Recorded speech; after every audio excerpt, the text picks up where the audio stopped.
Meus irmãos, meus amigos, que a paz do Senhor esteja com todos, para a honra e glória do nosso Deus. Nós gostaríamos de meditar no texto da Palavra de Deus, que está no Evangelho de Lucas, no capítulo 9, do 57 ao 62, que diz assim: Indo eles caminho afora, alguém lhe disse: Seguir-te-ei para onde quer que fores. Mas Jesus lhe respondeu: As raposas têm seus covis, as aves do céu ninhos, mas o Filho do Homem não tem onde reclinar a cabeça. A outro disse Jesus: Segue-me. Ele, porém, respondeu: Permite-me ir primeiro sepultar meu Pai. Mas Jesus insistiu: Deixa aos mortos sepultar os seus próprios mortos. Tu, porém, vai e prega o reino de Deus.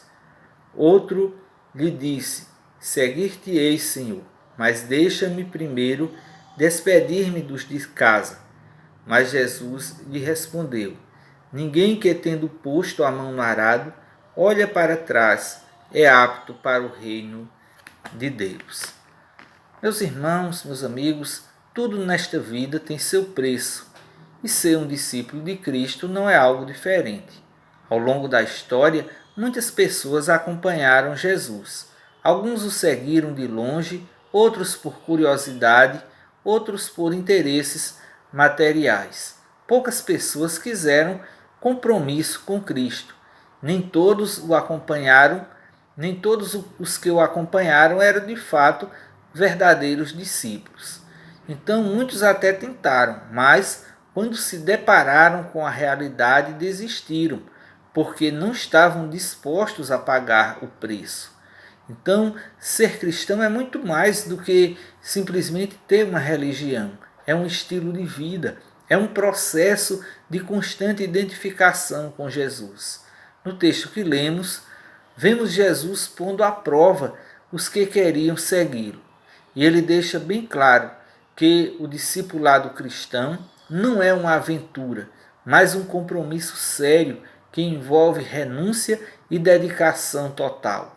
Todo aquele que toma a decisão de seguir a Cristo deve estar disposto a pagar o preço. E com base nisso, queremos falar sobre o preço do discipulado cristão. Em primeiro lugar, é preciso valorizar o reino de Deus acima do conforto pessoal. Jesus diz que as raposas têm seus covis, as aves dos céus ninhos, mas o Filho do Homem não tem onde reclinar a cabeça.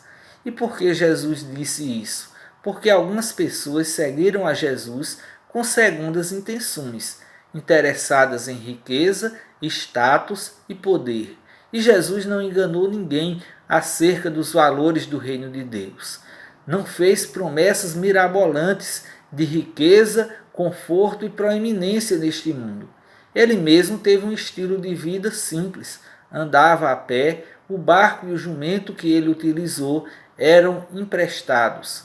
Acerca dos tesouros deste mundo, Jesus disse: Não acumuleis tesouros sobre a terra, onde a traça e a ferrugem corroem, e onde os ladrões escavam e roubam, mas ajuntai para vós outros tesouros no céu, onde traça nem ferrugem corrói, e onde ladrões não escavam nem roubam. Então, pessoas que supervalorizavam as coisas materiais não conseguiram segui-lo, como foi o caso daquele jovem rico, que até se mostrou bem intencionado, querendo saber o que deveria fazer para herdar a vida eterna. E quando Jesus colocou diante dele o preço do discipulado, e Jesus disse: Vai, vende tudo que tens, dá aos pobres, e terás um tesouro no céu, depois vem e segue-me. E ele saiu triste, porque era dono de muitas propriedades, porque para ele as riquezas deste mundo eram mais importantes do que as riquezas celestiais. Para ele, o conforto terreno era mais importante do que seguir a Jesus Cristo. O discipulado cristão exige desprendimento das coisas deste mundo.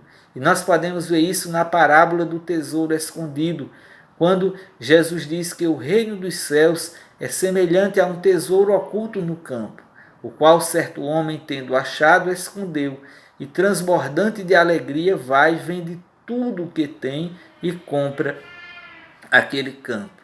Então veja que para possuir aquele tesouro, o homem teve que se desfazer de tudo, que vender tudo.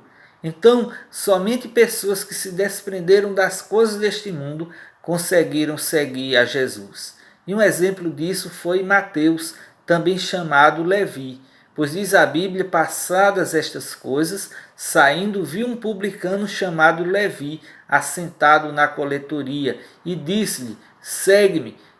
Ele se levantou e, deixando tudo, seguiu a Jesus. Então Levi deixou uma profissão rentável, para seguir a Cristo, mas o Senhor honrou Levi. Ele é o mesmo Mateus, escreveu o Evangelho de Mateus, deixou um legado espiritual imenso para a humanidade. Também Pedro, André, Tiago e João deixaram as suas redes para seguir a Jesus. Ou seja, deixaram a sua profissão, que lhes dava uma renda, para acompanhar Jesus Cristo pela fé. E o Senhor fez deles pescadores de homens. Vimos o exemplo de abnegação do apóstolo Paulo, quando ele disse: sim, deveras considero tudo como perda, por causa da sublimidade do conhecimento de Cristo Jesus, meu Senhor, por amor de quem perdi todas as coisas e as considero como refúgio para ganhar a Cristo. Então Paulo abriu mão de tudo, dos seus títulos, da sua posição social, para ser um seguidor de Jesus. E ele considerava tudo o que ele perdeu como refúgio, como lixo, diante do que Cristo tinha para lhe oferecer. O apóstolo Paulo diz assim: eu de boa vontade me gastei e ainda me deixarei gastar em prol das vossas almas. Então ele estava pronto a se desgastar, a sofrer, a padecer por amor a Cristo, para edificar vidas, para ganhar almas para Cristo. Quando Paulo ia para Jerusalém, os cristãos estavam com pena dele, pedindo que ele não fosse para Jerusalém, porque lá ele seria preso, ele haveria de sofrer. E Paulo disse assim: porém em nada considero a vida preciosa para mim mesmo, contanto que complete a minha carreira e o ministério que recebi do Senhor Jesus, para testemunhar o evangelho da graça de Deus. Então, Paulo não estava preocupado em preservar a sua vida, mas em cumprir cabalmente o seu ministério, o chamado que ele recebeu para pregar o evangelho de Jesus Cristo. Também nós vemos que Jesus diz: porque quem quiser salvar a sua vida, perdê-la-á, e quem perder a vida por minha causa, achá-la-á. Então aquele que quiser poupar a sua vida para não sofrer por amor a Cristo, vai perdê-la. Mas aquele que perder a sua vida por amor a Cristo, ele vai achá-la. Meus irmãos, então a verdade é: quem não estiver disposto a dar a vida por amor a Cristo, não pode ser seu discípulo. Então, meus irmãos, estamos falando sobre o preço do discipulado cristão.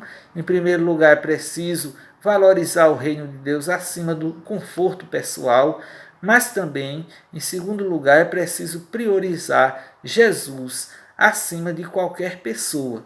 Como vemos no texto, Jesus convida alguém para segui-lo e ele diz: deixa-me primeiro sepultar o meu pai. E Jesus diz: deixa aos mortos sepultar os seus próprios mortos, tu, porém, vai e prega o reino de Deus. Jesus não estava proibindo aquele jovem de ir para o sepultamento do seu pai. Não é que o seu pai estivesse morto, e o jovem queria ir sepultá-lo, e Jesus disse: não vá. Mas provavelmente o pai estivesse vivo e o jovem estava esperando que o pai viesse a morrer para então um dia se tornar um seguidor de Jesus. E aí Jesus mostra a importância da urgência da pregação do Evangelho e que as obrigações domésticas não podem estar acima dos valores do reino de Deus. Então, Jesus fala sobre uma divisão inevitável. Ele diz: não penseis que vim trazer paz à terra. Não vim trazer paz, mas espada, pois vim causar divisão entre o homem e seu pai, entre a filha e sua mãe, entre a nora e sua sogra. assim os inimigos do homem serão os de sua própria casa. Quem ama a seu pai ou a sua mãe mais do que a mim, não é digno de mim. Quem ama a seu filho ou a sua filha mais do que a mim, não é digno de mim. Então, quando Jesus diz que não veio trazer paz, não é no sentido da paz espiritual, mas a ausência de lutas, porque Jesus é o príncipe da paz e ele disse: deixo-vos a paz, a minha paz vos dou. Mas o fato de sermos seguidores de Cristo não quer dizer que não vamos ter ausência de luta. A fidelidade total ao Evangelho sempre traz divisão, até mesmo dentro do relacionamento familiar.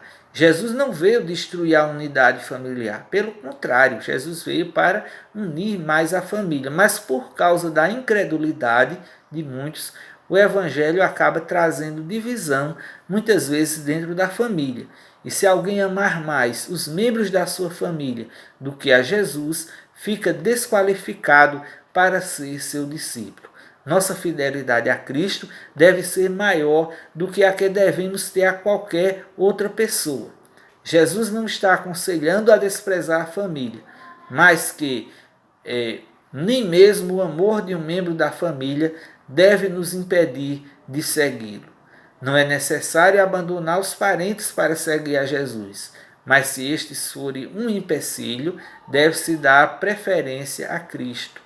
As exigências do reino de Deus superam todas as lealdades terrenas. Vemos o exemplo de Abraão, que Deus disse: sai da tua terra, do meio da tua parentela, e vai para a terra que eu te mostrarei. E ele fez o que Deus mandou, ele foi obediente e se tornou uma bênção para a humanidade, porque desprendeu-se de tudo para fazer a vontade de Deus. Então, quem deixa algo ou alguém por amor a Jesus, será recompensado, pois Jesus disse: em verdade vos digo que ninguém há que tenha deixado casa, ou irmãos, ou irmãs, ou mãe, ou pai, ou filhos, ou campos, por amor de mim e por amor do Evangelho, que não receba já no presente o cêntuplo de casas, irmãos, irmãs, mães, filhos e campos, com perseguições, e no mundo por vir a vida eterna. Então, meus irmãos, se em nossa vida houver alguém mais importante do que Jesus, não servimos para ser seu discípulo. Então, estamos falando sobre o preço do discipulado cristão. E para ser um discípulo de Cristo, é preciso prosseguir sem nunca retroceder. Quando Jesus convida outro para ser seu discípulo, ele diz: deixa-me primeiro e despedir-me dos de casa. E Jesus diz: ninguém que tendo posto a mão no arado olha para trás é apto para o reino dos céus. Então, todo aquele que toma a decisão de ser um discípulo de Cristo não pode mais olhar para trás. A lição é essa. Jesus nos chama para trabalhar na sua seara. A seara é grande e os trabalhadores são poucos. E para isso, ele nos oferece um arado. E o arado é símbolo de trabalho, de esforço, de compromisso total, de firmeza e também de retidão e foco.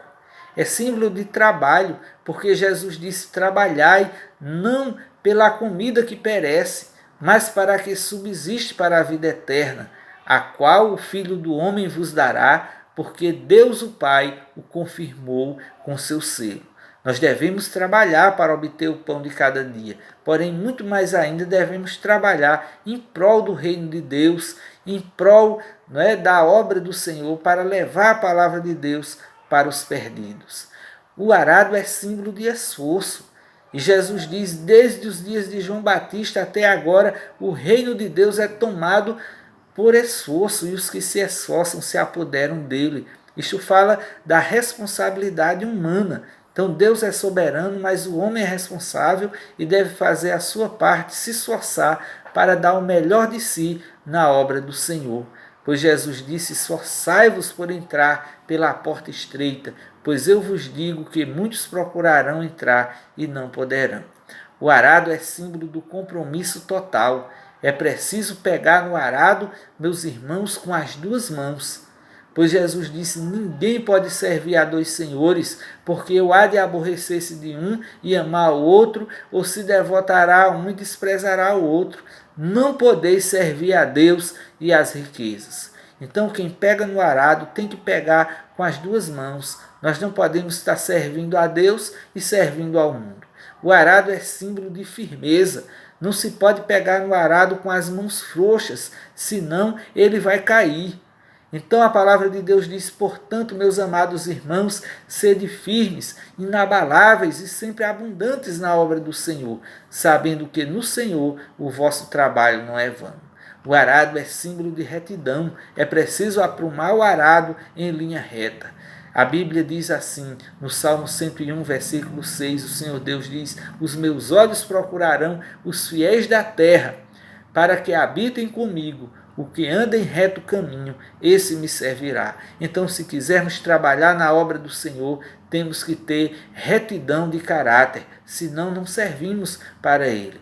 Mas o arado é símbolo de foco. Quem conduz o arado não pode se distrair olhando para trás, mas deve olhar firmemente para a frente. E no contexto bíblico, olhar para trás, meus irmãos, significa desobediência, como a mulher de Ló, que os anjos disseram: não olhe para trás. Ela olhou para trás e se transformou numa estátua de sal. Olhar para trás é amor ao mundo, como o povo de Israel, que havia saído do Egito, mas ficava desejando comer as comidas do Egito, e por isso aquela geração pereceu no deserto. E a palavra de Deus diz: não ameis o mundo, nem as coisas que há no mundo. Se alguém amar o mundo, o amor do Pai não está nele. Olhar para trás é símbolo de retrocesso espiritual. E o apóstolo Pedro compara essas pessoas que vieram para a igreja, que assumiram um compromisso com Cristo e depois voltaram para o mundo. Pedro diz: com eles aconteceu o que diz certo adágio verdadeiro: o cão voltou ao seu próprio vômito e a porca lavada voltou a revolver-se no lamaçal. Então, quem olha para trás perde tempo, esforço e atrapalha a sua vida. Então, meus irmãos, o propósito de Deus é que tenhamos progresso espiritual, a ponto de dizermos, como o apóstolo Paulo: uma coisa faço, esquecendo-me das coisas que para trás ficam e avançando para as que diante de mim estão, prossigo para o alvo, para o prêmio da soberana vocação de Deus em Cristo Jesus. Meus irmãos, o propósito de Deus para a nossa vida é que tenhamos perseverança na fé. Como diz a carta aos Hebreus: corramos com perseverança a carreira que nos está proposta. E que possamos olhar para o alvo, pois a palavra de Deus diz: olhando firmemente para o autor e consumador da fé, Jesus, o qual, em troca da alegria que lhe estava proposta, suportou a cruz, não fazendo caso da ignomínia, e está assentado à destra do trono de Deus. Quase 2000 anos se passaram e Jesus ainda continua fazendo discípulos. Assim como Cristo chamou a muitos no passado, Ele hoje chama a você para também ser seu discípulo. E a pergunta que eu faço é: e você está disposto a pagar o preço? Então que você, meu prezado amigo ouvinte, possa valorizar o reino de Deus acima do seu conforto pessoal, priorizar Jesus acima de qualquer pessoa e prosseguir sem nunca retroceder. E que Deus te abençoe para que estas palavras da parte de Deus possam ficar gravadas no teu coração. Amém.